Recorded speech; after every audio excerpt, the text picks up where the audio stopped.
you can even watch back. Giving players all the props or put them on blast. We don't give no hot takes, only talk facts. We're giving all our devotion, riding high on this wave of emotion. Going all out, yeah, cause this is our time. No, ain't no stopping us till we reach the finish line. All in, we came here to win. We're gonna give everything. S-I-C-K on the run. S-I-C-K, sick, sick. On fire, we're ready to fight. We'll bring the house down tonight. S-I-C-K on the run. S-I-C-K, sick, sick.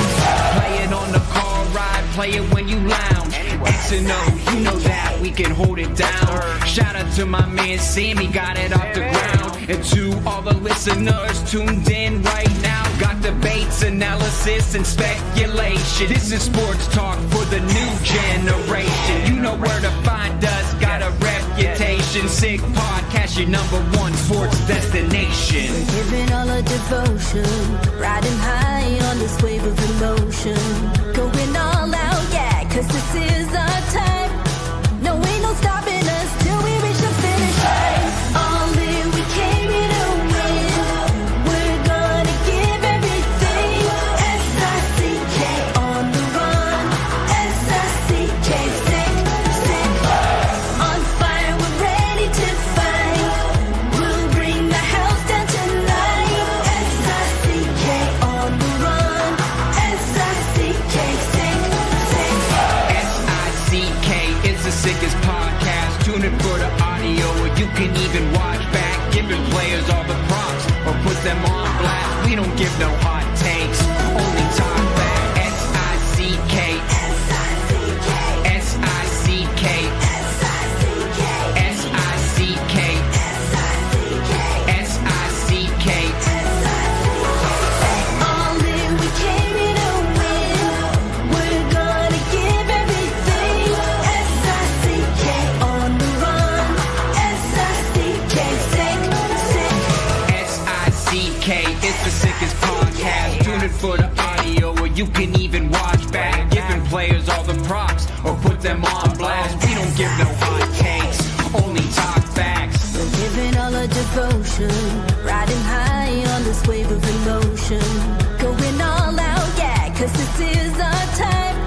No, ain't no stopping us till we reach the finish line. All in, we came here to win. We're gonna give everything. S-I-C-K on the run. S-I-C-K, sick, sick. On fire, we're ready to fight. We'll bring the house down tonight. S-I-C-K on the run. S-I-C-K, sick, sick. Play it on the car ride, play it when you lounge.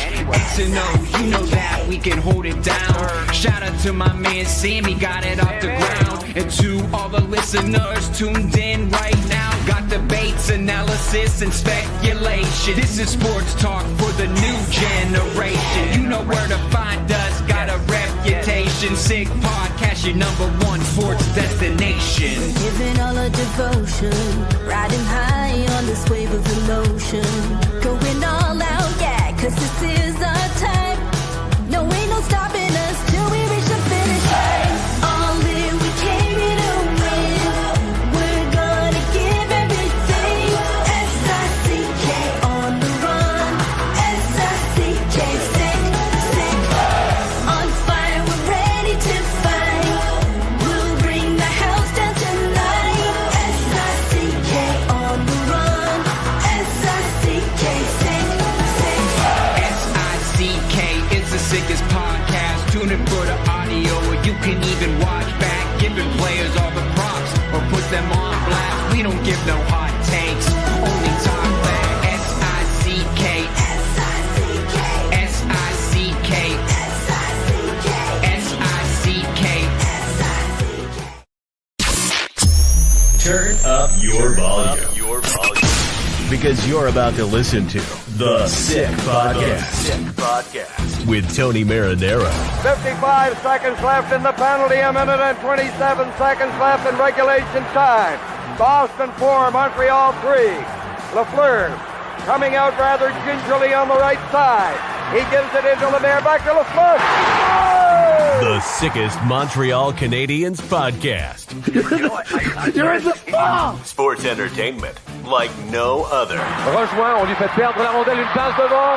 Et c'est le dégagement, et ce sera la victoire des Canadiens. Coupe Stanley pour les Canadiens. Le 23e de l'histoire. You found the dogs! John, you found the dogs! He found the dogs! And all together, they worked a young team to the top. And now, a 24th Stanley Cup banner will hang from the rafters of the famous Forum in Montreal. The Canadiens win the Stanley Cup. Brought to you by Energy Transportation Group. Driven to be different. La Tibi. Embrace your true nature. And Playground, your premier gaming destination. It's gonna be sick. Marinaro, the Sick Podcast on this Wednesday, January 22nd. In all transparency, this podcast was recorded prior to 10 p.m., and it was recorded prior to the games that were on schedule tonight: Boston versus New Jersey, Columbus versus Toronto, Florida versus the Los Angeles Kings. So obviously, there's several teams there in the Montreal Canadiens conference, in the Montreal Canadiens division, and we're not going to be able to talk about the outcome of those games because, once again, out of necessity, this one was recorded a little bit earlier. I want to also let you know that, unfortunately, I will not be in tomorrow night for the Habs post game after the Canadiens play the Detroit Red Wings, but I am here right now, as you see, and so I will be back on the Sick Podcast on Monday, but I will be away for a couple of days. Looking very much forward to talking to our two guests today. We're going to have a 3-man roundtable. I think it's going to be a lot of fun. But before we get to that, I want to tell you that the Sick Podcast is brought to you in part by Energy Transportation Group, a leading full-service logistics provider serving all of North America, driven to be different. It's also brought to you in part by Bittt Tibi. They launched their new Ultra Lager, refreshing, thirst-quenching beer, perfect for chilly winter days. Only 90 calories, 2 grams of carbs, 4% AVB per can, available in a pack of 6 and 12 in grocery stores all around the province of Quebec. It's ultra light and ultra refreshing, and brought to you in part by Playground. If you're looking for the ultimate experience, look no further than Playground. From thrilling gaming and world-class poker to exquisite dining, live music, and electrifying DJs, Playground has it all. Delivered with unmatched customer service, is conveniently located just minutes from downtown Montreal, right across the Mercier Bridge. Why settle for less when you can have it all at Playground, your top destination for non-stop fun? He's a regular collaborator every Wednesday. He is from TSN, their hockey analyst and the director of scouting, Craig Button. Good afternoon. And from Global TV Montreal, Brian Wilde. How are you? I am well. I am well, too. I have to have a little quick shout out here, Tony. Yeah. My cousin Rodney's in Arizona. Okay. He's as passionate a Habs fan as I've seen in a long time. Always questioning me, asking me all kinds of different things. And but he loves listening to your show. He listens to your show all the time. He sent me a note a couple weeks ago. He goes, I'm not going to be able to listen live on Wednesdays anymore because he's in a cribbage league. Cribbage league? He's in a cribbage league passing up the Sick Podcast with Tony Marinaro on Wednesdays. No. Hey, Rodney, we love you, but come on. This cribbage league better be big time. I think if you got to ask, is that the one with the pegs? You shouldn't be giving that up for hockey. Yeah. I think he's mad at you, Craig. I think he doesn't want to watch because you're on, because the second Craig Button said to me, playoffs, let's stop talking about the playoffs, give or take about a month ago, let's just say, I would say that the second he's pretty upset with you, I would think, because once again, prior to tonight's games, and I don't know the outcome of those, obviously, but at the time of this recording, the Montreal Canadiens hold on to the second wild card spot in the East. They're tied with the same amount of points as the Ottawa Senators with the same amount of games. And they're 1 point behind the Tampa Bay Lightning, who the Lightning have one game in hand. I get it. But Craig, you're not the only one. I don't think there's too many people about a month and a half ago or 2 months ago would have predicted that the Canadiens could do anything remotely close to what they've done in the last 5 weeks. If they don't have the best record in hockey, I believe they have the second best record in hockey. This is a huge, pleasant surprise. Yeah, and you're right. It's a surprise, but a really pleasant one. And when I said let's not talk about the playoffs, at that point in time, talking about the playoffs, I lost you, Craig. You have me now? Craig. Yeah, I do. Go ahead. Oh, do you have me now? Sorry. Yeah, that was your cousin shutting off your microphone, Craig. At a distance. He watches it taped. He laid down Just because he doesn't watch it live doesn't mean he's not watching.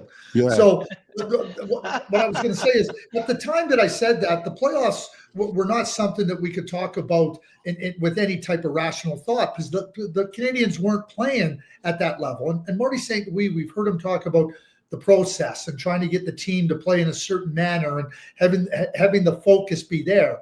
But clearly, with the way they have played over the last 5-6 weeks, the best in the National Hockey League, certainly you can now start talking about the playoffs, because the Montreal Canadiens have absolutely put themselves in that realm of possibility.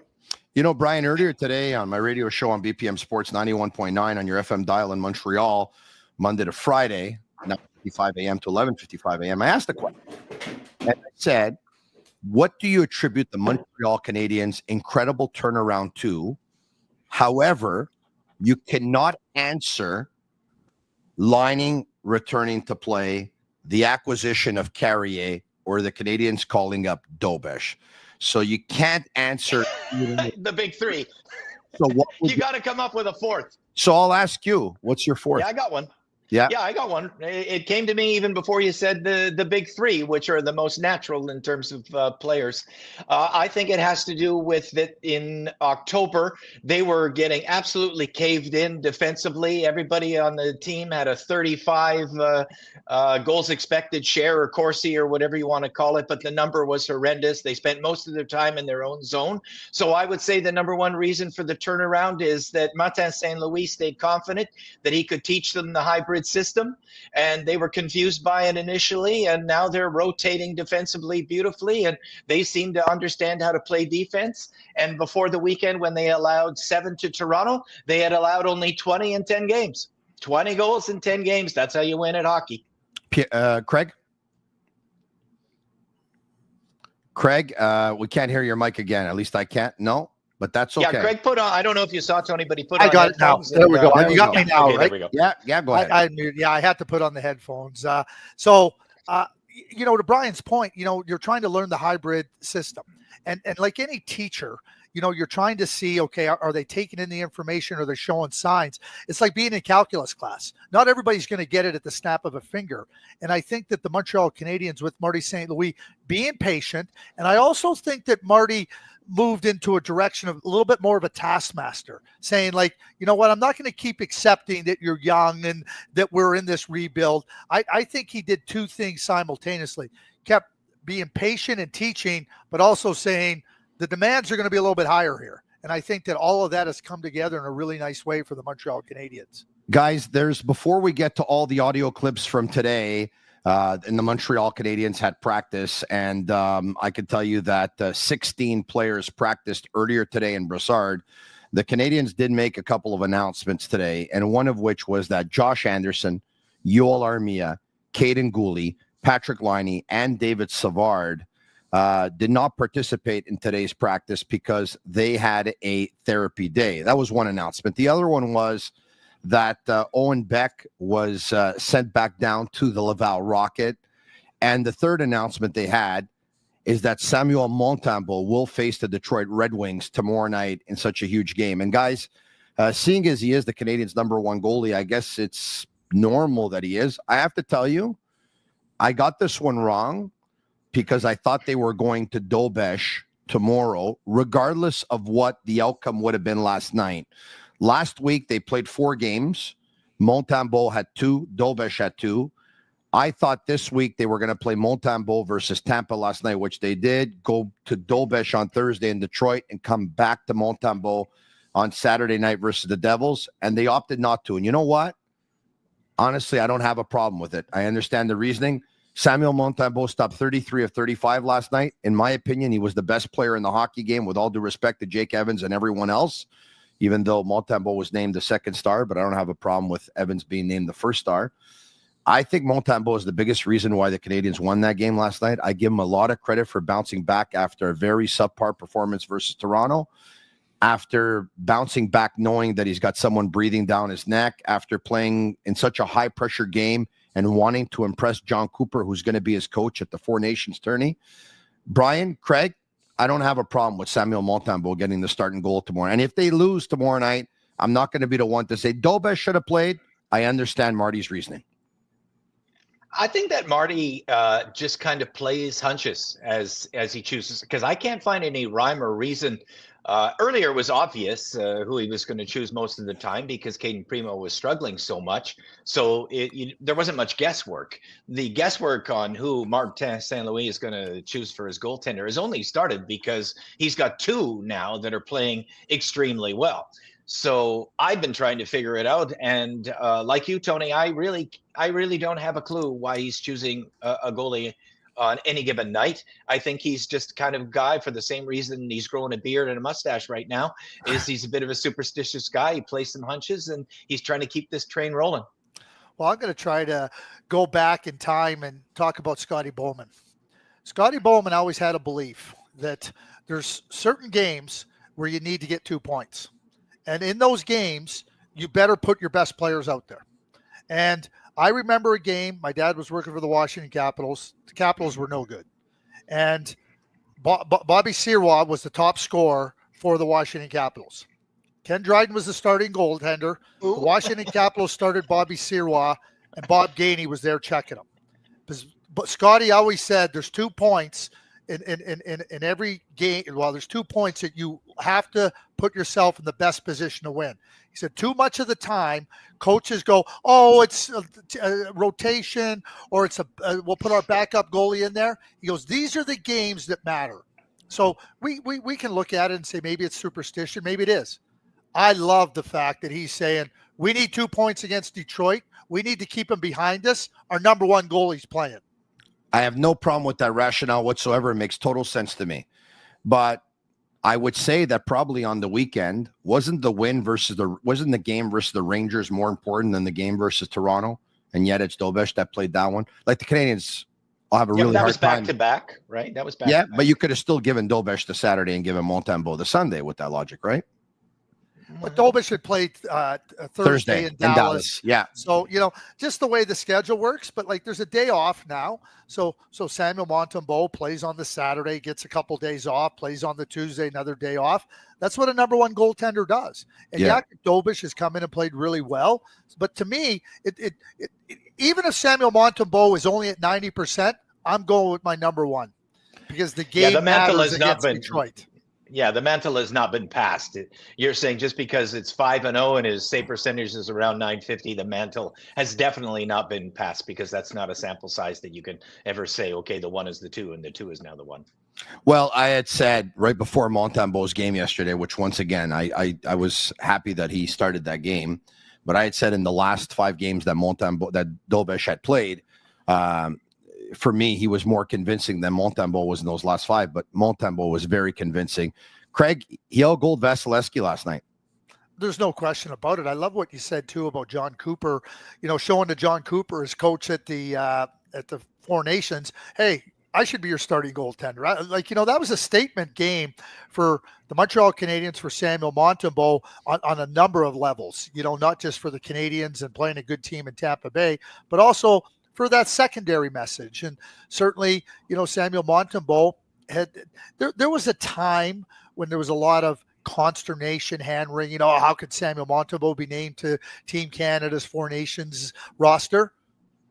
There's no questions anymore, and there shouldn't be. Samuel Montembeault has shown that selection was more than warranted and merited. Brian, what's the story with Juraj Slafkovsky? First 41 games, next 41 games. The second they start game 42 on, he decides to put it in 5th gear? I have no idea. Last year, we all thought it was just like a growth phase, and now we had done the growing, and the start of this year would be fine. But, maybe in the offseason, he signs the big contract. He feels real good about himself. He hits 20, and he thinks maybe it's all going to be easy. you know, he wouldn't be the first guy that ever made that mistake at the age of 20 in the NHL after having a little bit of success. And so there was a falling off period, and now he's back. And it just happens to, because it's 2 years now, look like he's a second half player. But I don't think he's a second half player. I think he's a full season player that's still learning what it takes in the NHL. And I don't think he's going to have the same problem at the beginning of next year. Yeah, I couldn't agree more, Brian. He's still learning. I think that those two words are really key here for Juraj Slafkovsky. He'll only turn 21 here in a number of weeks. But at the end of it all, you're still growing and you're still learning. And he served notice last year that he could be a real impact player. So he served notice to the Montreal Canadiens and to the fan base, but he also served notice to other teams and opponents. You better take me seriously. So they do. And that's another part of the learning process for Uri. But I think that Uri has shown that he adds an element. He has attributes that I think are really significant to the success of a team. And when he shows them, I think it just makes the Montreal Canadiens that much better. Craig, you know, in years past, one of the things that was frustrating about the Canadiens, we take a look at their size and we say, okay, you know what? They can get bigger. And then we look at the big players they have and they say, well, they can get tougher. They don't always play big. And I'm talking about Armia, I'm talking about Anderson, I'm talking about Dach. Last night, I mean, I think all of their big men were really leaned on the Tampa Bay player. Like Josh Anderson, I thought played big. Kirby Dach played big. Slafkovsky played big. Armia played big. And you're starting to see all of this and you're starting to say, okay, you know what? When everyone plays the way they can play to the maximum of their potential, they could be a force to be reckoned with. Now, Tampa Bay could have easily won that game last night, and they had more shots, they had more scoring chances, and Montembeault was the difference. I get it. But there were moments in the game where the Canadiens were starting to lean on Tampa, and Tampa was in a lot of trouble. Think of the winning goal. Think of the winning goal, how Armia uses exactly what you talked about, Tony. Uses that size to gain an advantage, and then then slips it back into the slot. Well, actually Anderson to Armia, and then Evans gets the winning goal. That's exactly what you were talking about. That ability to assert yourself and to carve out space for yourself. And it ended up being the winning goal.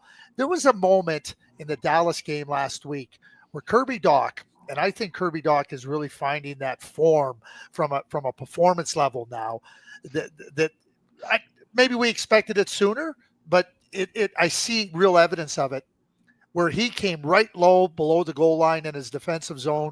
And you started to see the work of a center and the performance of a guy that understood what was necessary in the game. And I think that that's really encouraging signs for the Montreal Canadiens to be able to have Kirby Dach playing in that manner. It's really important, to your point, Tony, to have players playing to the best of their abilities and doing what they do best. And I think there's a lot of examples of that happening for the Canadiens. I think the biggest example as far as physicality for me on the team is in terms of change is Slafkovsky. Like, this is a player that I thought had, you know, especially in the first 20 games of this season, a very long stick as a puck battler. He wasn't getting into the melee enough, like standing over the puck like Armia can and winning the puck. And recently he's been really getting his shoulder into guys, creating space for himself with his reach, using that size that he has. And it's just a new footprint that he's added to his game. He did a little bit last year, but then he really fell off. And I felt that his puck battling was really weak for a big man, and now it's coming around, and I think it's been the biggest change for him and in his game, and it's something that line has to have from him, because the other two guys obviously are not known for that. And if he's gonna be F1 on that line, he's got to get in there and throw his weight around, and he's been doing that, and it's helped the line a lot. Brian, I thought the same exact thing from Kirby Dach from the start of training camp up until December 27th. And on Saturday, December 28th, the Montreal Canadiens go into Florida, and Kirby Dach has what I think was his best game of the season with 2 goals. And I say that because Pierre Maguire last night on the Sick Podcast said that he thinks Kirby Dach had his best game of the season last night. And isn't that something?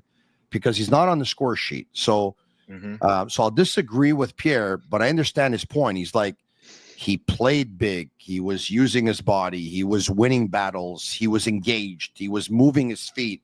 He was talking all about that. Now, it hasn't been perfect from Kirby Dach, December 28th to present day. I get that, but he really is starting to come around. And you know what? Whether it's the game shape starting to come together or the fact that he's saying to himself, I got to get this fear out of my head, because you know what? I should probably look at it that my leg is stronger than it ever has been before. So let me go with that approach.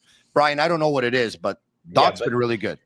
Absolutely. And all I'll add here is that, plus minus isn't everybody's statistic of favorite anymore. Obviously, there've been some metrics that have come along that are a lot better.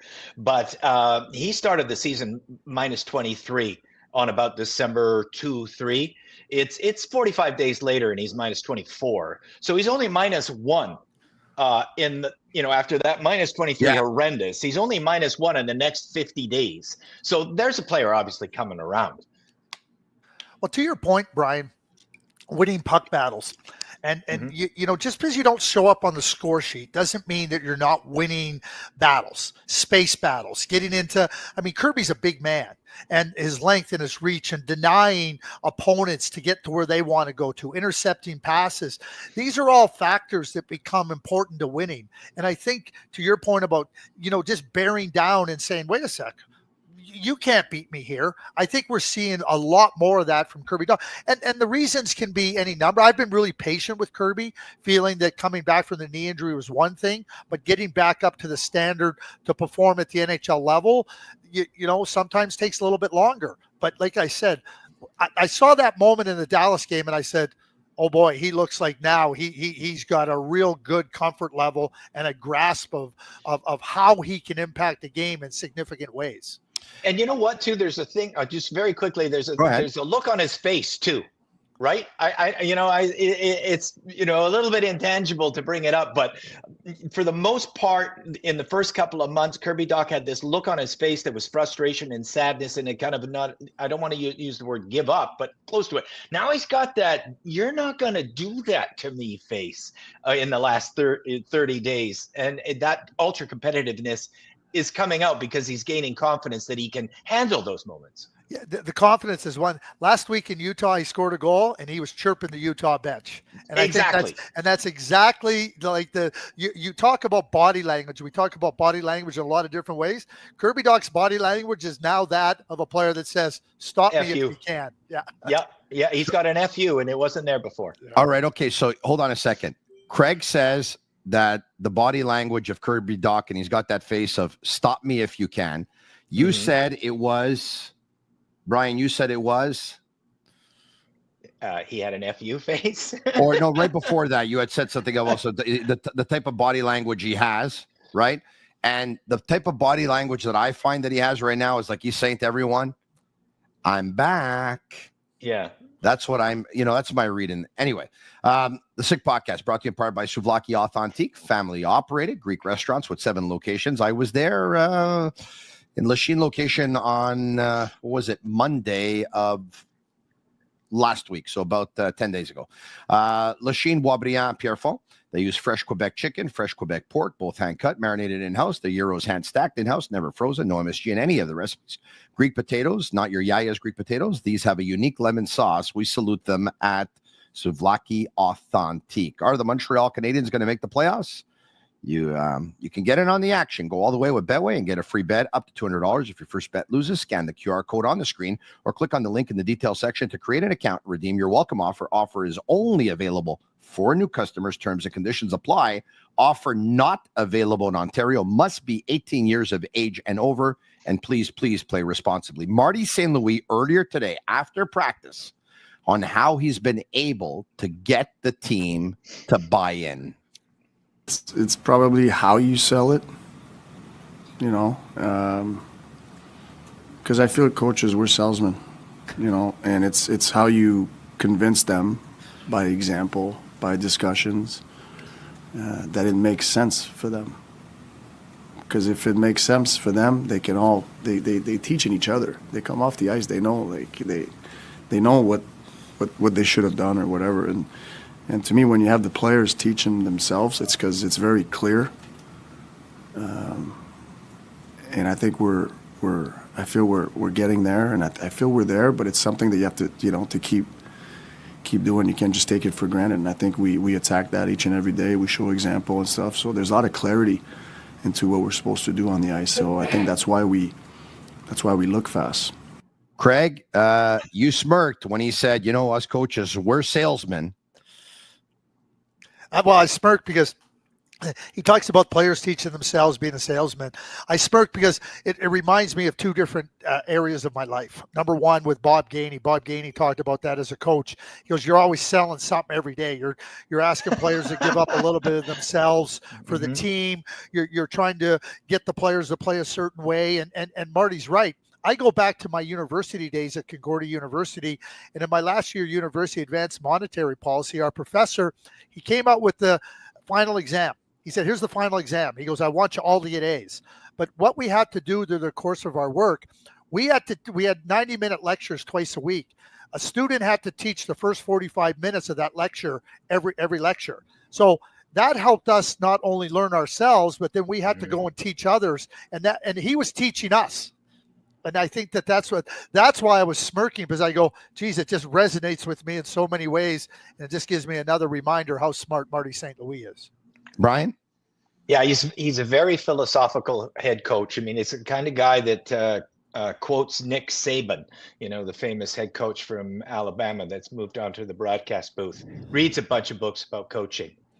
Is very philosophical about the entire process, and understands about education and learning as well.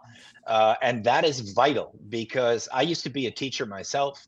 And there are three ways we learn. The lowest level that we learn is just by listening to someone. And the second level we learn is by showing someone. And the third level we learn is by doing it ourselves. And so I think he understands that he's at the third level of learning with his group. And that's why they're so much faster, so much stronger, so much more connected as a team. And it makes me think about early in the season when they got off to a bad start in October, when they were still trying to understand and grasp his concepts, that there was a lot of chatter in the city. Yeah, he should be fired. So it just shows, that especially with a young team, it can take some time, man. Like youngest team in the NHL, like a little bit of patience from everybody. For Martin St. Louis to get his concepts across, because there's not too many teams better than them right now in the NHL, and the record bears it out. They have the second best in about 50 days here, and that's just an absolutely phenomenal thing. And you can see with the intelligence that Martin St. Louis is bringing to the rink and his guys every day, and wanting them to be the ones to teach each other, that this is going next level, and he's the leader to get them there. Craig? Yeah. I just, like Brian, you mentioned that you were a teacher, and I think that as a teacher, a lot of times, and I hear this from coaches, well, they don't understand. And I believe the good coaches, the good teachers say, I'm not helping them understand. What do I have to do better? And I think to your point about by doing, I think that Marty St. Louis has shown all those elements in a significant manner. Absolutely. And let me just quickly add that when I hear a coach say they don't understand, my first thing that I think as a former professor is, when I saw 27 students and I looked at their marks, and the one question they all got 85 on, and another question they all got 23 on, whose fault was that?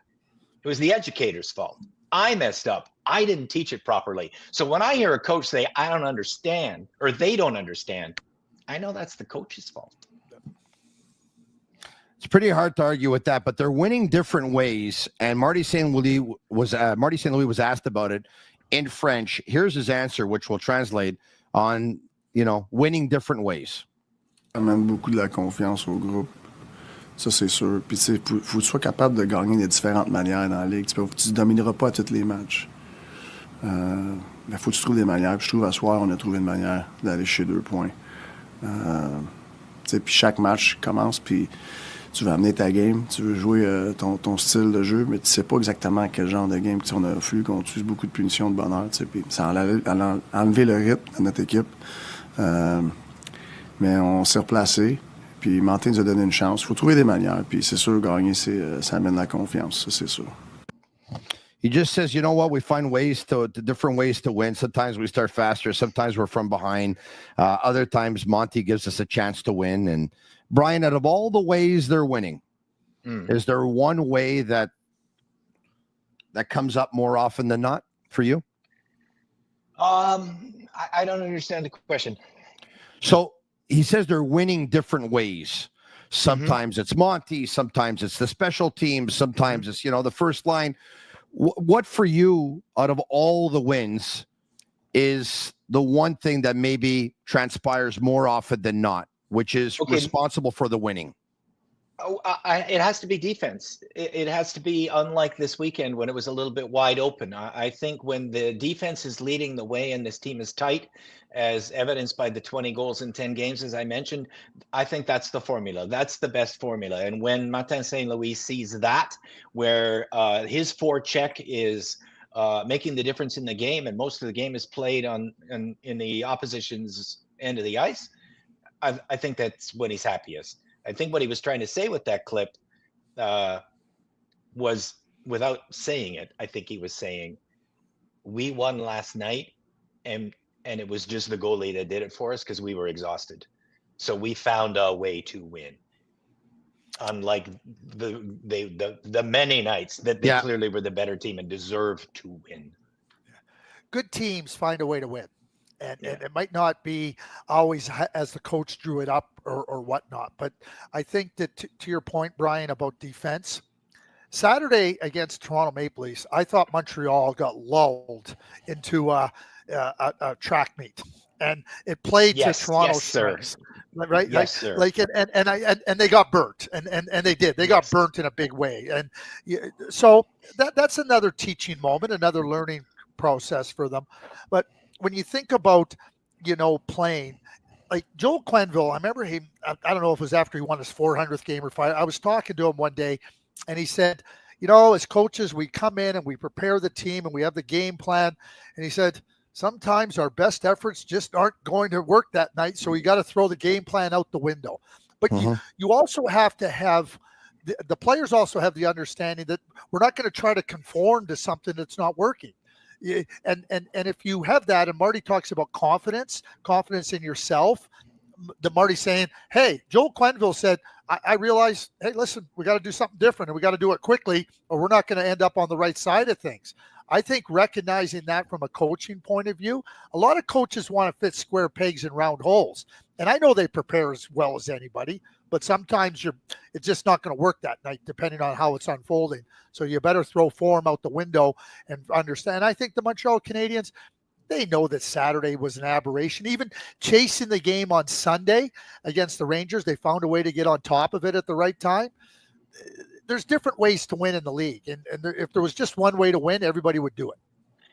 I thought that Saturday night was a real learning experience, lessons night, because they were up in that game. Of course, everybody knows it's 3-0, and they got off to a great start. And then suddenly, as you said, Craig, I think it's a great point. They were in a track meet.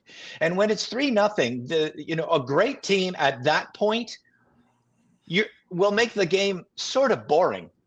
But anything was boring. It was the most exciting game going back and forth. You don't want to stretch the game up 3-0. And the first goal against was a 2-on-1. You don't want to give up any odd man advantages up 3-0. Yeah. You want it to be dull. There's 2-3 guys behind the puck all the time. You're always making every single decision on the safe side of the puck. And they as Craig said, got caught in a track meet. And before they knew it, Nylander scores on a breakaway, which again, you should never be allowing a breakaway when you're up in the game. And that's the night it is. But what a great learning experience. Because the next time they're up 3-0, I'm sure Martin St. Louis is going to say, okay, boys, bear down and make this one dull for the next 30 minutes. Yeah, we were playing, Tony, I just want to say, yeah, sure. I was with Dallas and Bob Gainey was our coach, and we were playing the Detroit Red Wings in a playoff game. And I was sitting up with Doug Jarvis up in the press box, and he was our assistant coach. And I was about halfway through the game. The Red Wings were up 4-1. The game ended 4-1, by the way. With 5 minutes left in the game, Bob says, the guys are on the bench calling, we just need one. We'd had one shot in the previous 25 minutes. And Bob is saying, he goes, do you not see what's going on here? You're not getting a shot because they're not going to let you get a shot. And and that's to your point, Brian, exactly understanding that the Red Wings knew it. 4-1. It didn't matter what the score was or what the spread was. We were never in the game, and they were never going to let us into the game. That's the next stages of learning for any team and for the Montreal Canadiens as well. You know, guys, there was the last 20 seconds of the game last night. Tampa is like pushing in the Canadian zone, and they're trying to fight for that puck. David Savard puts his body on top of it, puts the puck underneath his legs or his knees or whatever it is, and he's taking sticks to the legs, to the knees, to the hips, to the, like everything, and he's just not letting go. He's not letting go. He's not letting go, and then all of a sudden, boom, the time has expired, and he gets up. He's got the big smile. Everyone goes over to see him. Everyone's happy. They realize what he just did for the team. Arbor Jacka and RDS last night on David Savard. He's in my corner. He's the number one guy in my corner every game, every practice. I always look to him for advice. He's always telling me to keep smiling no matter what. He's the best guy to have on the team. He's been a huge help for me. Here's a guy who was in the last year of his contract, Craig. You hear Arbor Jacka say that?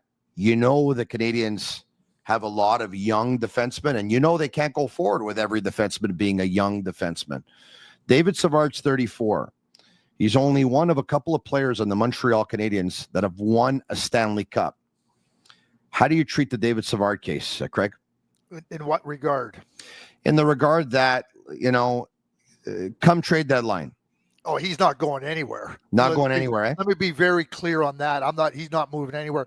I'll share a quick story. I was in Calgary my first year, and we were not going to make the playoffs. So we had Tommy Abilene, and Lou Lamoriello phoned me, and he asked me if I'd be interested in trading Tommy Abilene. And I said, not really. I said, if there's something significant, I would. I mean, he had won a Stanley Cup with Lou in 1995. And Tommy's an unbelievable person. And so when it all got said and done, I told Lou, listen, I'm going to talk to Tommy. I said, but because if he did want to move, like he was that type of a person, and such a great person. Tommy said, no, I'm here. So Lou phoned me back. I want to know what your rationale is. I said, I got 4 young defensemen, Robin Regier, Tony Ludman, Denny Gauthier, and Derek Morris. I said, we got 17 games left to play. I'm not throwing those young guys to the wolves. Tommy Abilene is a key part of what we're trying to do here and help our younger defensemen grow. I told Tommy the same thing. I said, if it changes, let me know. He said, nothing's going to change, Craig. And that type of influence from an older player that's won, and David Savard has that influence, I think is significant. There's nothing they can get that will be more valuable than David Savard being with this team and these players every single day to the end of the season. Ryan? Yeah, this is something that in the last year, I think I've changed my opinion on. I've done a lot, especially at the beginning of this year when everybody was up in arms with the rebuild wasn't going well and how long was this going to take, and everybody was very frustrated. It might be 6 and 7 years. So I did a lot of research into, some of the rebuilds that worked versus the ones that didn't. And the ones that didn't, they go around in circle over and over again. And all they do is they keep selling experienced guys. So young guys can't learn, and they keep firing people over and over. Like Buffalo is the prime example. This will be season 14 without a playoff spot, and the mistakes that they keep making over and over are they have no support system for young players, and they keep firing GMs and head coaches. And so when you're a new GM and a new head coach, what are you designed to do? Change. And you do. So you begin changing, and there's never any stability, and there's never any growth. And so David Savard and every veteran can stay on this thing and push it to the playoffs, because there's no goddamn way a 3rd-round draft choice is ever going to be as valuable as all those experienced people passing on those lessons. Here, Brian. I'm going to send your phone number to Terry Pagula in Buffalo so he can hear. Wow. But like, it's true. I think Terry Pagula has best intentions, but again, like when the support system, you just nailed it, support system, and it's on and off the ice. And that's where I agree with you. I couldn't agree with you more on everything you just said. Well, can I give the Buffalo Sabres some advice? When you're like, they shouldn't be doing what the Buffalo Sabres are doing. The Buffalo keeps on firing coaches. They keep on firing general managers. They keep on having young players. Well, I understand, but just hire a good GM for a change. 4 guys. Well, 4 GMs and 8 coaches. No, but Kevin Adams, Jason Botterill, and Tim Murray. Like, I'm sorry. Which other team is going to hire them as GMs? that wants to win a cup. Okay, that's fair, but and you're right, but the point that Brian makes the point. So when a new GM comes in, it's change. A coach comes in, it's change. 100%. I was talking to, I wasn't talking to Donnie Granato. I was talking to Tony Granato, Donnie's brother. Yes. And Tony talked about when he took over in Colorado. Mm-hmm. He said, Bob Hartley had been the coach. He'd had a lot of success, and he said. And he'd asked the players to do things and to play in a certain way. Oh, yeah, he was a salesman, right?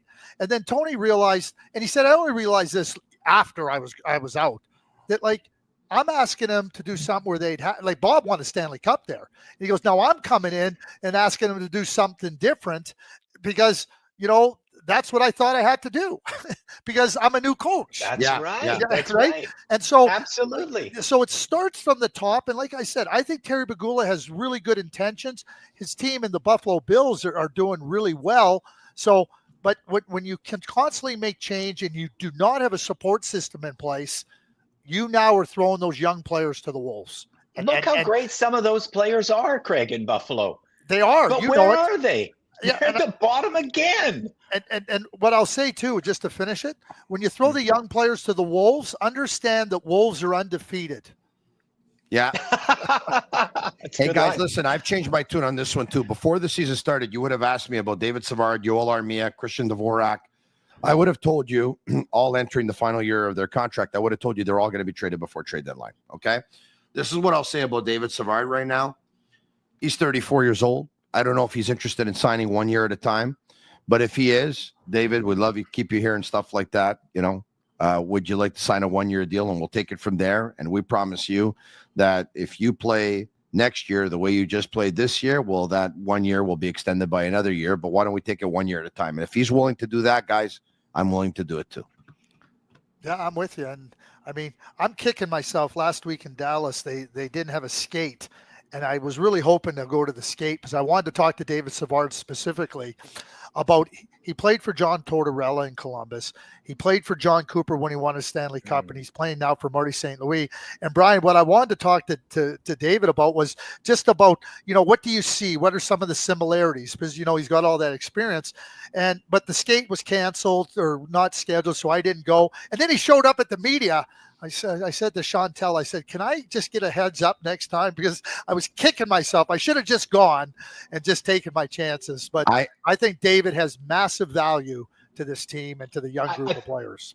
And he may be in the organization as an assistant coach after his career finishes. He has never know. Leadership and intelligence. Yeah, or in player development, a la Francis Bouillon and stuff like that, right? Yeah, I can actually see that. I think he would be a great mentor for a lot of young hockey players.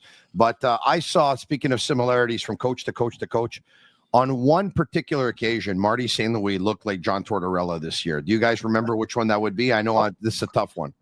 When he came out in the press conference, he said, I don't want to talk about the refs. He said it 5 times, and without talking about them, he was actually talking about them. And without signaling them out, he was actually doing that by saying he didn't want to talk about the refs.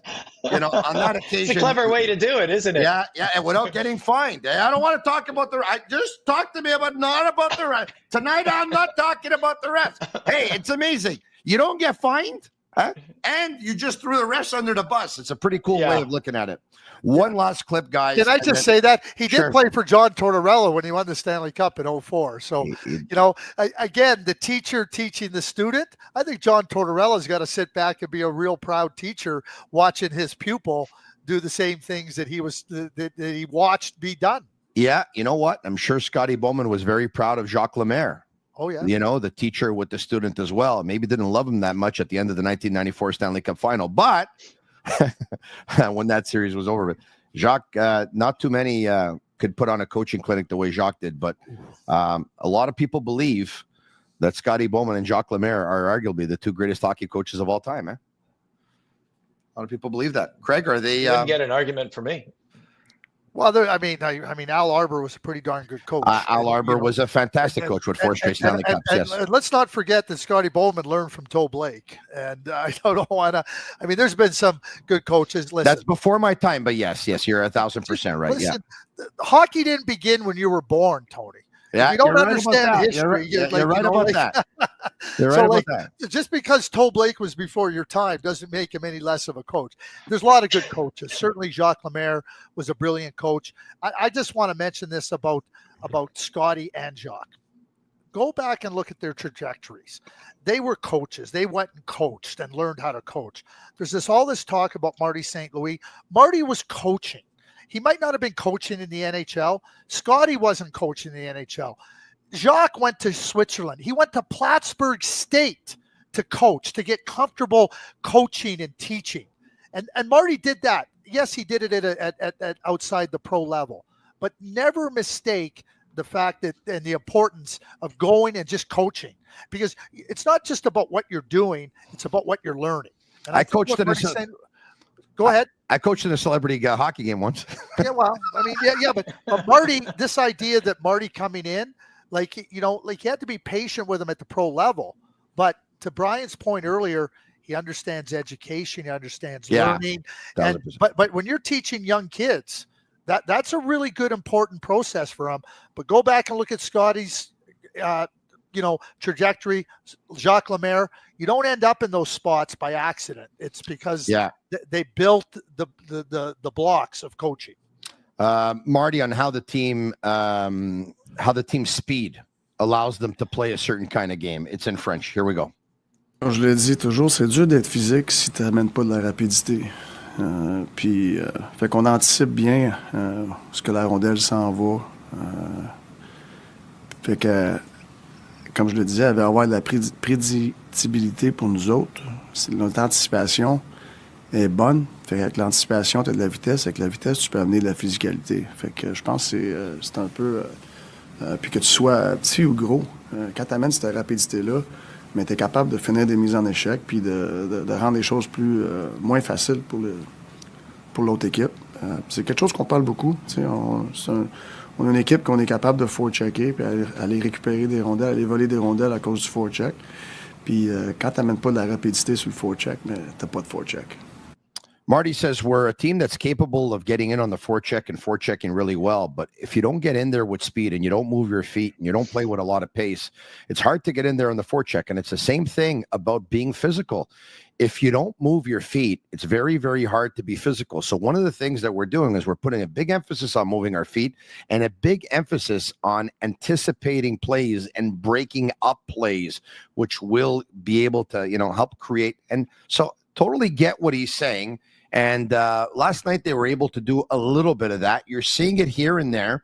The Canadiens' physical game is coming along. You're seeing a team that's, Craig, there's unbelievable sacrifice in winning right now. It seems like no one is giving 80%. Everyone's giving 100. If winning was easy, everybody would do it. It's hard to win, and the effort that's required to win, it has to be just about maxed out. That doesn't mean you're at 100% capability, but if you're 80% capability, give me 100% of your 80%. I think that's what any coach would ask you.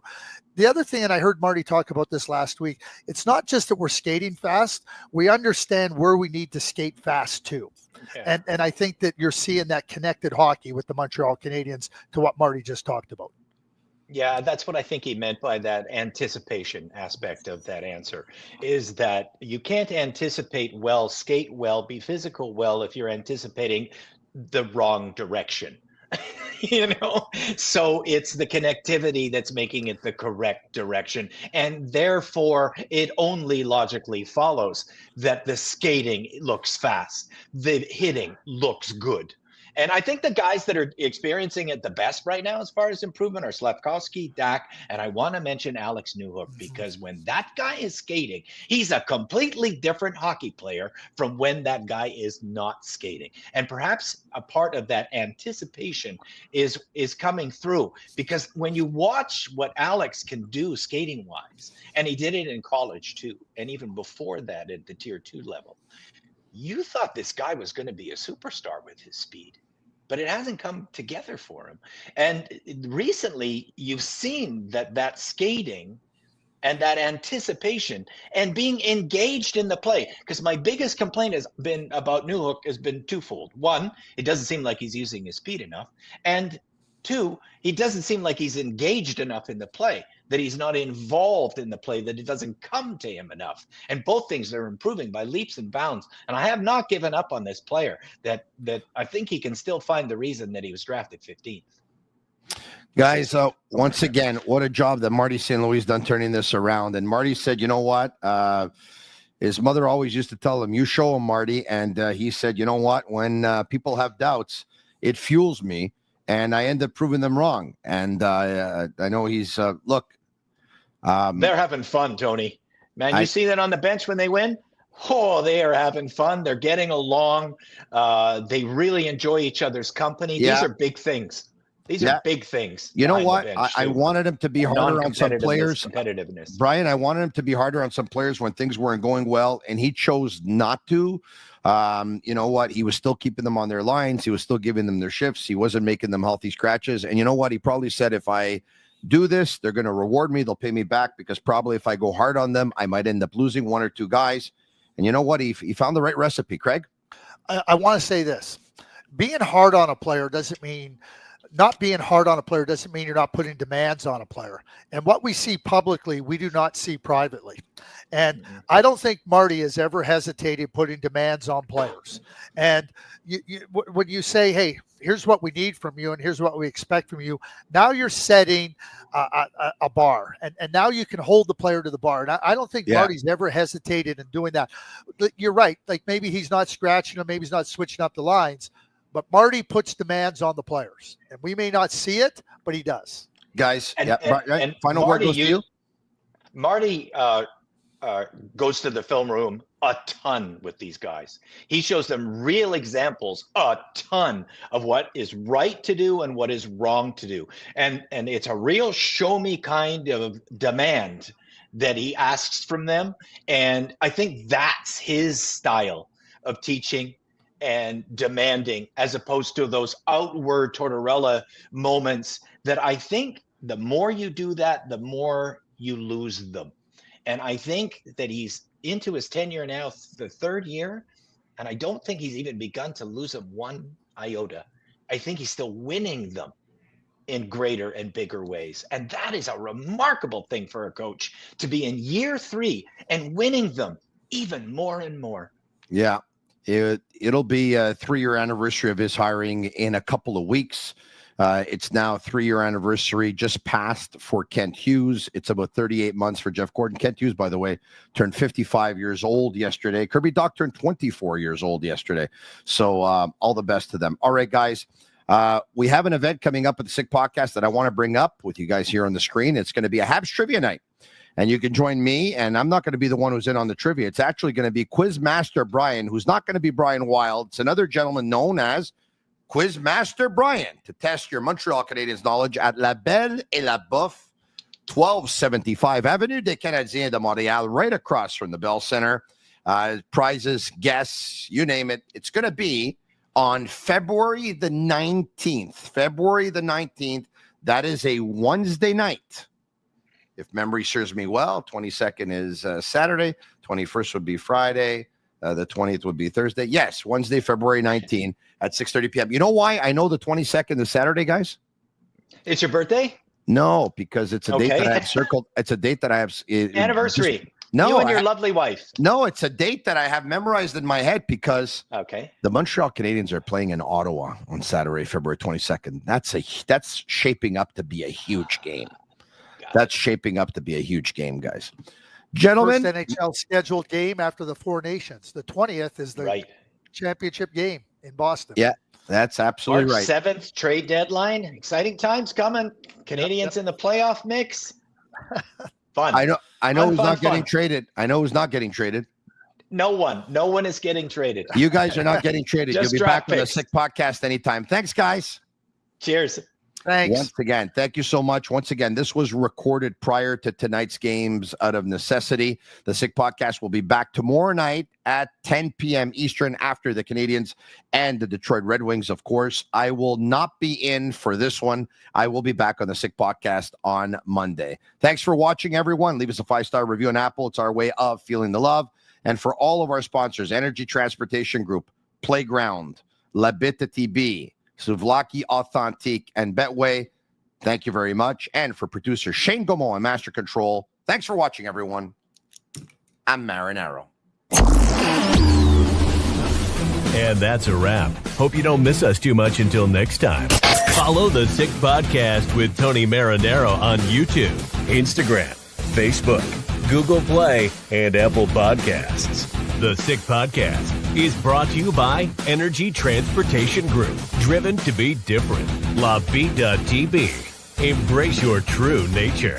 And Playground, your premier gaming destination.